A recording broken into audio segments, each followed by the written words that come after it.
आपको याद होगा पिछले साल जब गुजरात, मध्य प्रदेश और महाराष्ट्र समेत कई राज्यों के गरबा पांडालों में यह कहते हुए मुस्लिम लड़कों के प्रवेश पर पाबंदी लगाई गई थी कि ये लड़के गलत मकसद से इन पांडालों में आते हैं, तो उस समय हमारे देश में एक खास विचारधारा के बहुत सारे लोगों ने इसे एक बहुत बड़ा मुद्दा बना दिया था और कहा था कि ये एक सांप्रदायिक फैसला है और धर्मनिरपेक्ष देश में ये नहीं हो सकता।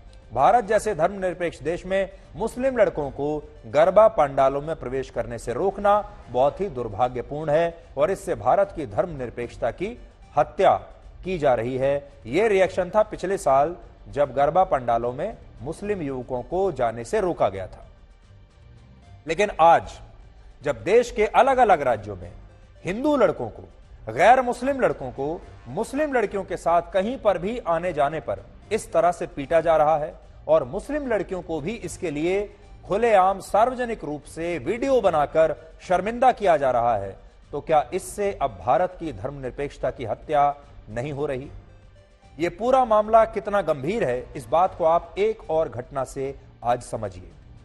यह जो घटना है यह उत्तर प्रदेश के मेरठ की है, जहां भीड़ ने एक हिंदू लड़के के साथ सिर्फ इसलिए बदतमीजी की, धक्का मुक्की की क्योंकि यह लड़का दो मुस्लिम लड़कियों के साथ वहां एक बाजार में घूम रहा था।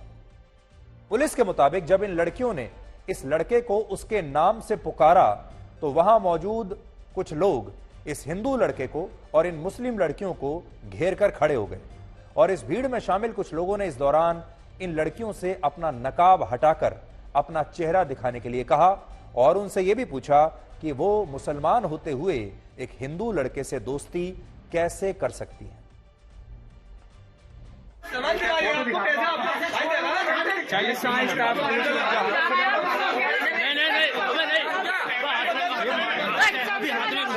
अभी हाथ नहीं, पहले उनसे तो मालूमात करने दो, मैं मालूमात करने दो इससे।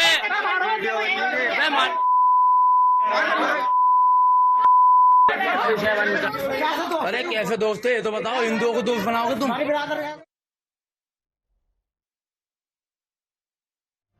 ये बताओ तुम। एक मिनट इधर आ जाओ, चेहरा दिखाओ अपना, चेहरा दिखाओ अपना भाई। अबे नाम तो बताओ, कैसे दोस्त हो तुम इसके? छुट्टियां नाम बताइए। 1 घंटा लड़की का फोटो लिए भैया मेरी बात तो सुन लोगे ना? हाँ लो भाई, लड़की का नाम बताइए, इसका बताइए पहले। क्या फिर आदर था तुम? मैं भैया स्टाफ है। क्या स्टाफ है? पूरा एड्रेस लो, इनके नाम लो, हमें कहीं नहीं जाना।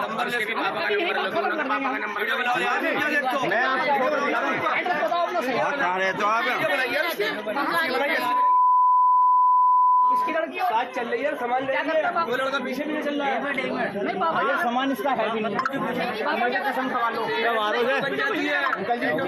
अभी हाथ नहीं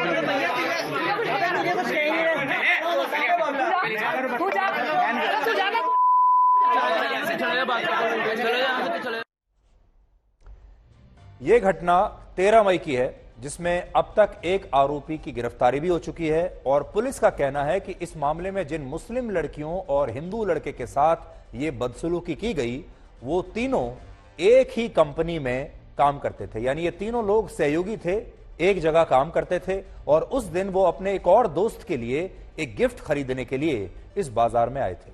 लेकिन बाद में भीड़ ने इन लोगों को घेर लिया और यहां बात सिर्फ इस एक घटना की नहीं है।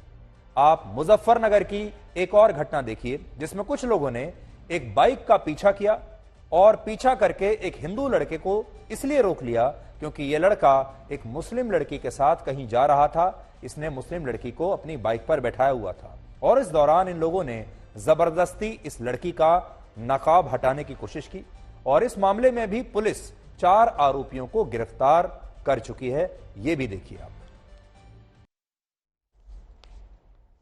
ये वीडियोस देखकर अब आपको यह समझ में आएगा कि अगर भारत में कोई ऐसा गैर मुस्लिम लड़का है जिसके साथ उसकी क्लास में मुस्लिम लड़कियां पढ़ती हैं या उसके दफ्तर में कोई मुस्लिम लड़की काम करती है या फिर मुस्लिम लड़की उसकी दोस्त है और वो लड़की के साथ कहीं चला जाए या कभी कोई मुस्लिम लड़की उससे ये कह दे कि मुझे आगे तक एक लिफ्ट दे दो अपनी बाइक पर या अपनी गाड़ी में, तो उस लड़के के साथ अब कुछ भी हो सकता है।